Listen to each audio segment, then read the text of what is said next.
Welcome back to Kagekaze's Domain, and this, the second part of the Wizard playthrough for Patch 15 in Diablo 3.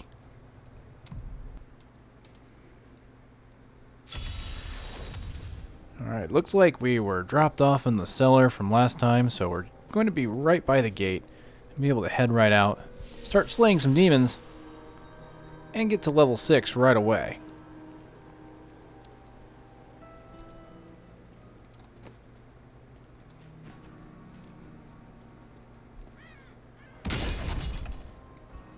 There's a big pack coming this time.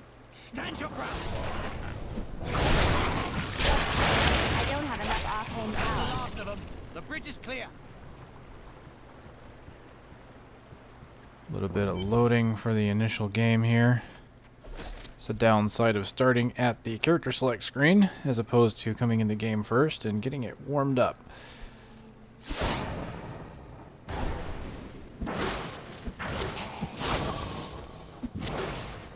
Ooh, swing and a miss. Try that again. Another miss. Girl, we've got to work on your throwing arm.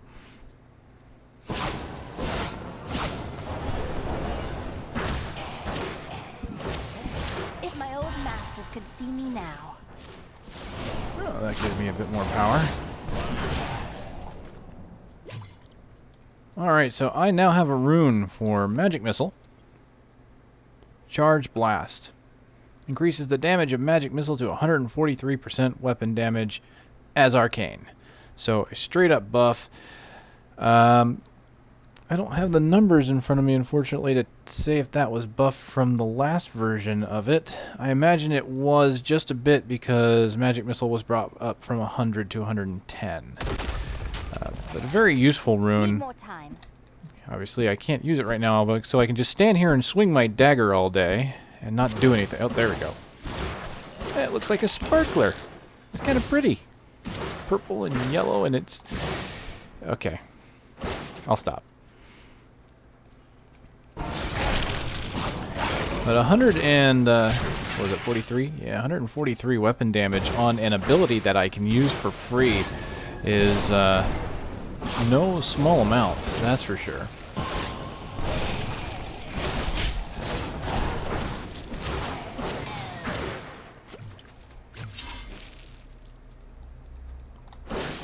It is a nice looking spell.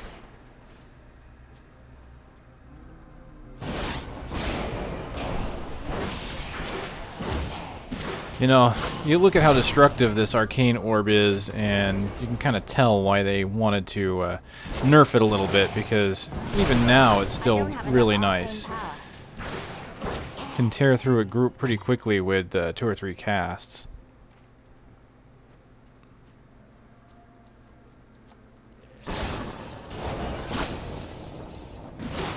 Helps if I hit the monsters, though. As you can see, though, too, it's got a very nice radius around it. So what I want to do mostly here, if you haven't seen where I've talked about the map a bit, here's one of the first blocks. One of the random blocks of this instance, and then you've got kind of one here, and then another one here, and then another one slightly over here. And these are going to be the areas where I definitely want to look for Den of the Fallen, because that's... still one of my favorite areas, but apparently Den of the Fallen level 2 is a higher item level, or a higher monster level, I should say, compared to everything else that we can get to in the beta. Den of the Fallen level 2 is where I found a jailer mob. And what jailers do is they lock you in place for a couple of seconds. And you can't move, but you can cast, and you can attack if they get near you if you're melee. So that area is the only place you will be able to see monsters of that type. And there is a possibility of rings dropping there, I believe. They seem to have roughly the same monster level as the skeletons prior to the Skeleton King. I need arcane power. Uh-oh. Keep coming. Oh, he's nightmarish. Very nice. That's okay.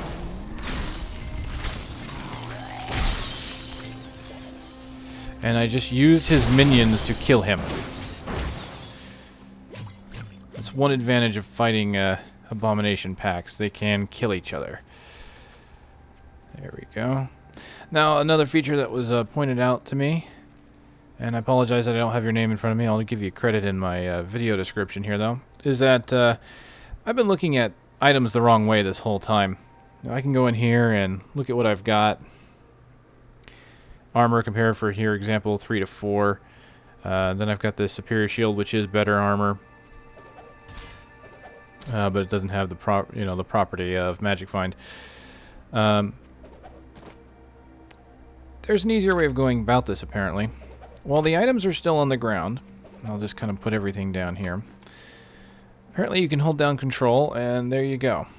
You actually get tooltips for these items. Now, the downside of this, I'm noticing, is it doesn't compare to what you've already got equipped. So this is useful if you know what your current equipment is. So if I know I've got 7.5 weapon here and I'm looking for a better one, well, here, look, there's that javelin that is 8.4, so that's going to be better for me. So I'm going to go ahead and pick that up now. Simple dagger, 7.5. Simply because I have no magic properties on that. 8.4. It's a slower attack speed, but more damage, which is perfectly fine for me. Still lets me use my shield. So really nice. If you kind of know what your equipment is, you can just kind of mouse over with control held. I am noticing a little bit of flicker on this box here. I don't know if you can see it in my recording because it's very quick. The recording should be going at 60 frames per second, but I don't know if that flicker is so fast that you would miss it. Okay, here's one of the random boxes here, this wagon here. This wagon has a chance to spawn with the mountain of bodies, or the corpse pile, as it were. So there we go. Now my skills are doing more damage. Kind of like having the high damage ability, even if it's a slower cast speed with the wizard, especially with something like Arcane Orb. I can just throw one or two orbs out and just decimate a group with a high damage weapon. Honestly, the wizard feels like a class that would benefit more from slow, more powerful weapons. And the reason I say that is because the wizard, unlike classes like the barbarian, demon hunter, or monk, we don't have a resource generator. Not right now, anyway. There are runes, I think, that can increase your arcane power or passive down the road. I haven't really looked that deeply into it. But my signature spells let me cast for free. Having a high cast speed with my signature spells is nice, because I can get a lot of them out there. Having a high cast speed with my even my other abilities, like Arcane Orb, is kind of nice as well, just because, again, it gets a lot of spells out there. Problem is, Arcane Power does not regenerate any faster when I'm using a signature ability, unlike, say, a Demon Hunter or a Barbarian, who, if they get faster attack speed, they are able to regenerate their resources more, simply because the more they attack, the more resource they get. And this is kind of the same for the Witch Doctor as well, since the Witch Doctor's abilities, those aren't free, but they are cheap enough that you get mana back. And so the Witch Doctor actually suffers when having a fast weapon speed, to some degree. Simply because if you attack too fast, you will gimp your regeneration.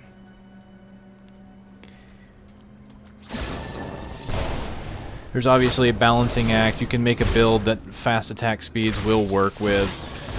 For example, Poison Darts is so cheap that you can really spam that ability. I don't think there's a point that you could get to where you are casting it so fast that your regen doesn't compensate for it, especially when you consider later in gear improving your regeneration rates. So these classes, I really think Wizard, Witch Doctor, are going to really benefit from finding the high damage weapons. So don't focus too much, I would say, on the DPS. You want damage output. So here 2 to 6, there 6 to 8.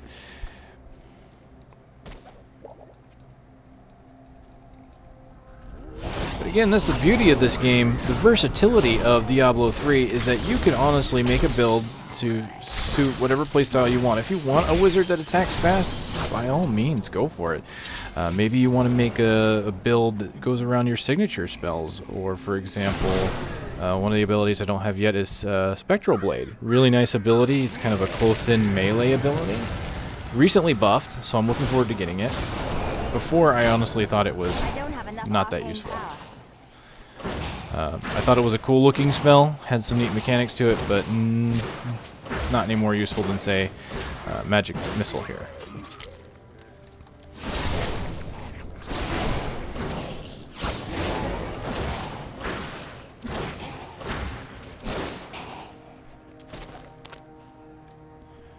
Alright, so yeah, I can look at that, but I don't know what it's going to be for me. Let me get rid of this dagger, and I'll just remember that I've got a 6 to 8 weapon. So here's the box here. I'll just kind of show you where roughly everything is. There's where the apprentice was. There's the where the cart was, and here I am up here. So it looks like no Den of the Fallen for me. Can I kill him before? Come on, come on. That kind of worked.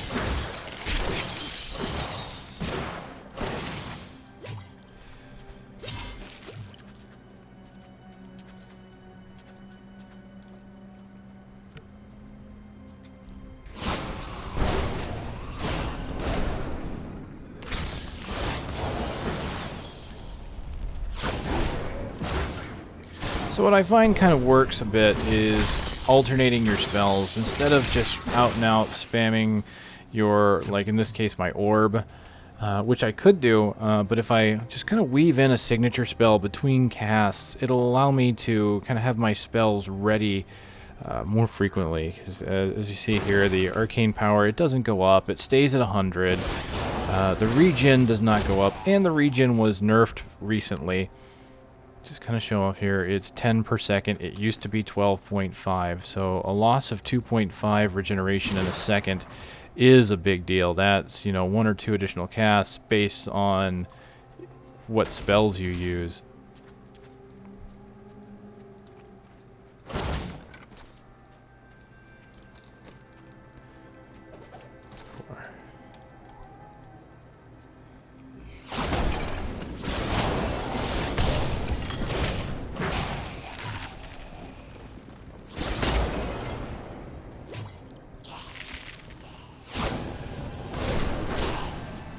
This location here, this cemetery, is always interesting for finding monsters to kill. Because you'll notice that you can pass an area and then monsters will still spawn. You'll have zombies crawling out of the graves here. You know, I've cleared this area before and then come back to find that more zombies had just crawled out of the earth. I think that's kind of neat, actually. It makes it a little unpredictable. Arcane Power. Yeah, why don't I just run up and just hit him with a spear? There you go. That's effective.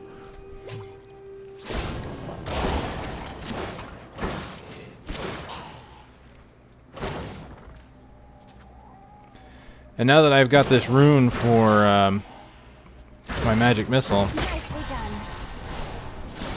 it's actually decent to be actually weaving in and out because 150 weapon damage is nice. Okay, this is new, and I'm going to look forward to playing with this. This is a rune for Ray of Frost that I just got. And I've not played with it before. It came out in the last patch. Let me pull it up. Once I make sure the zombies are dead. Dead. Okay, so I'll be replacing my Arcane Orb at the moment. I might switch some things around to remove maybe Frost Nova. I'll think about it. Ray of Frost with Sleet Storm. Sleet Storm creates a swirling storm around you, dealing 215 weapon damage as cold to all enemies caught within it. So you're basically trading in Ray of Frost's single target focused damage for area of effect damage. And because it's a rune for that primary ability and it's channeled, you don't lose the damage. So this, my hardest hitting spell now, will now be my AoE. So we're going to go ahead and put that on. And that's going to be interesting to play with. Let's do that. Magic and gold find.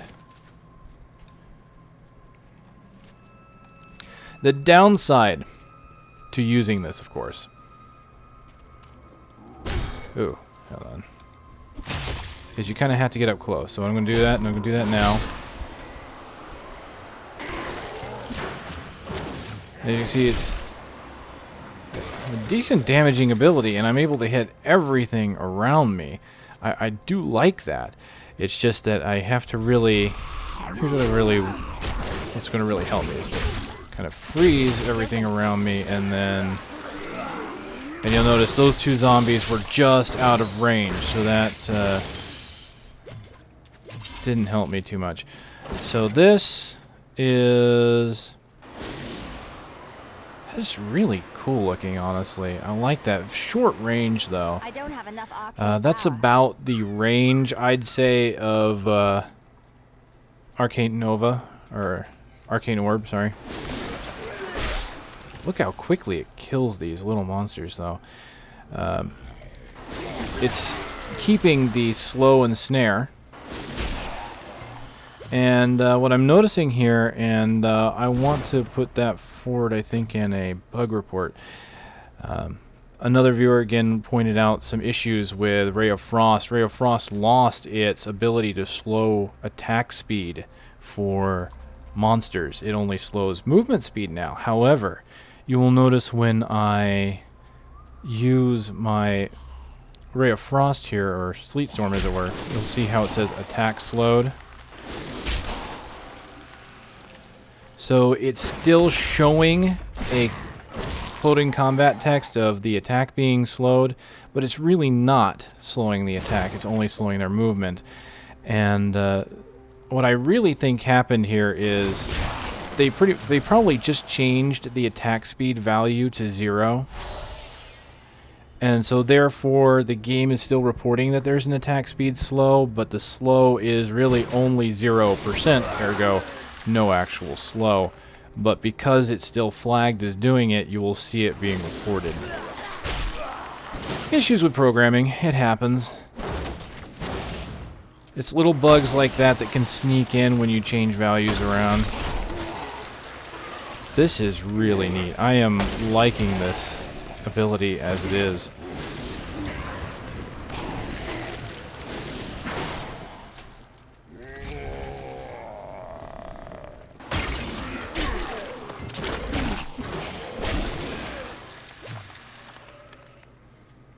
The only thing that bugs me about it is the short range. Really, that's it. See, I can see why they would have put a attack speed reduction on this ability. Because for something like Sleet Storm, I have to get in close. If his attacks were slowed, that would really be beneficial, because then I could walk into a group, put it down, and know they're not going to hit me as often. And who knows, maybe that was just a bit too much in their mind to be able to walk into a group and just slow them all down as far as attack speed goes. I think something like Sleet Storm could be useful in the right build. I'm thinking if you wanted to make a close range wizard, maybe focusing into Spectral Blade, focusing on maybe the energy armor and things like that, you could probably get in there close without worrying about taking too much damage and do a decent number on the enemy. I think I got this cleared out.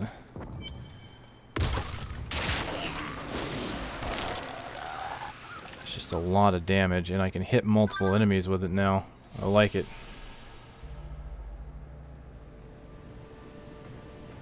And I can break multiple pots. That's right. What's the point of wielding godlike powers if you can't destroy inanimate objects with it? I ask you this.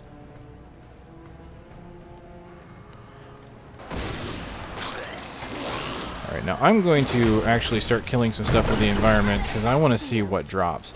And in this case, I get gold. But I am still kind of testing out the theory that items don't drop if they've been killed with the environment. Hey, a blessing shrine. That makes me happy.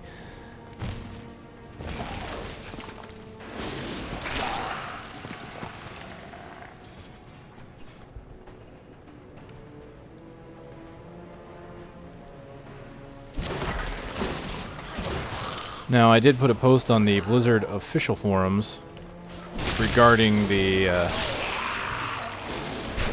lack of items dropping from monsters when they're killed with the environment. And I never got an official response regarding that, but I noticed that my post got moved to the feedback forum instead of the bug report forum. Now, you can take this however you want. There is a certain implication here that means that the behavior might be expected, and they're taking that as feedback in order to change it. But that's hard to say. Since they didn't give an official confirmation, it may just be they moved it to the feedback form for easier viewability, you know, to make it so that people can look at it and maybe respond to it. I don't know. And of course, I'm not going to go and just keep bumping the post to ask for a response, because it's really, you know, really shouldn't do that. I mean, asking for blue response is also one of the things that's frowned on their forum. So, you know, hopefully they do say something. If not, we'll find out possibly in patch notes down the road.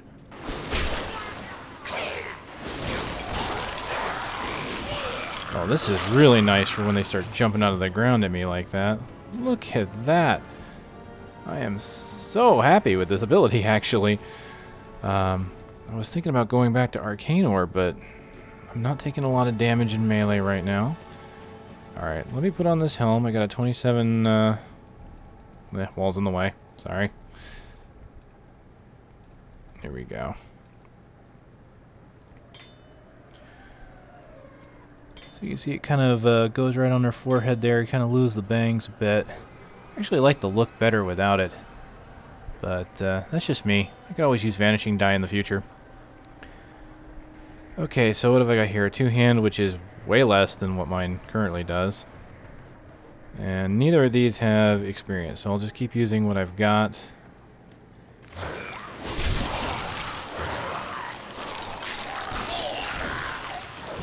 Gosh, I have to admit, this 20 arcane power cost allows me to really keep this spell going for a long time.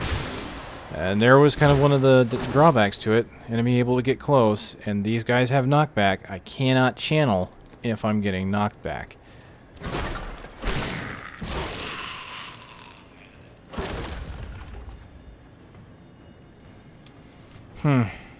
Circle. Go me! Alright. We'll circle around.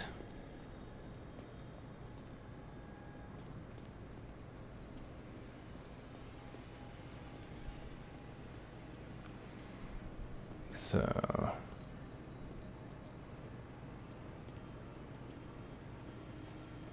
will this be the real tomb? I have a feeling it will be. I already went up here. What am I doing? Down here. Come along, Patsy.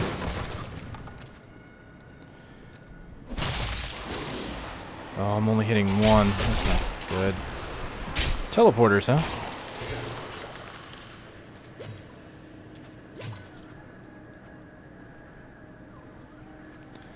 Okay, really quick. Take a look at these, because... oh, yeah, much more armor. I don't have all of my... 8.4.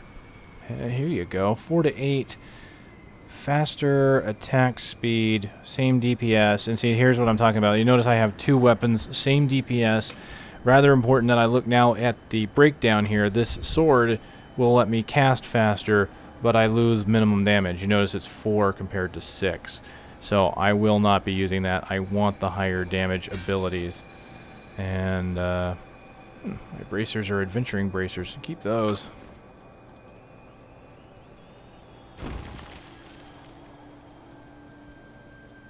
Yep. Called it. Oh, Mangle Maw might be a pain with this build. Looks like a crypt fit for a chancellor. The crown must be here.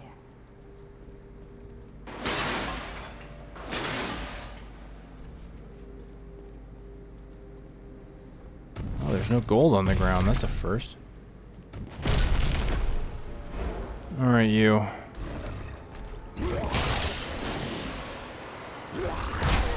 Yeah, that's not going to work very much. So I'll just do this for a bit. Wait for my Nova to come back.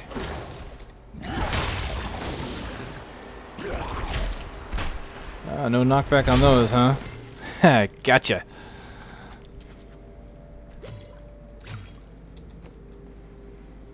.5 with increased attack speed. No, thank you.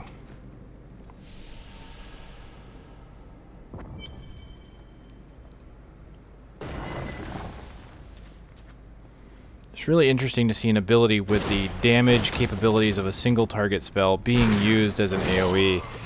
Of course, when you think about it, that's what Arcane Orb was for a while there. That spell was so strong. It was even stronger than Ray of Frost.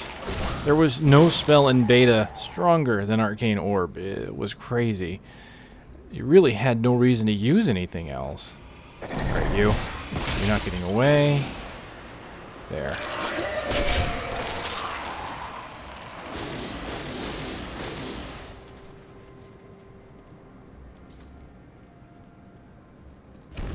Alright, nothing over here but a bit of gold.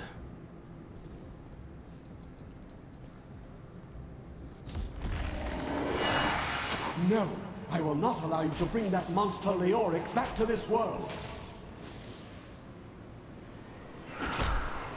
Need more arcane power.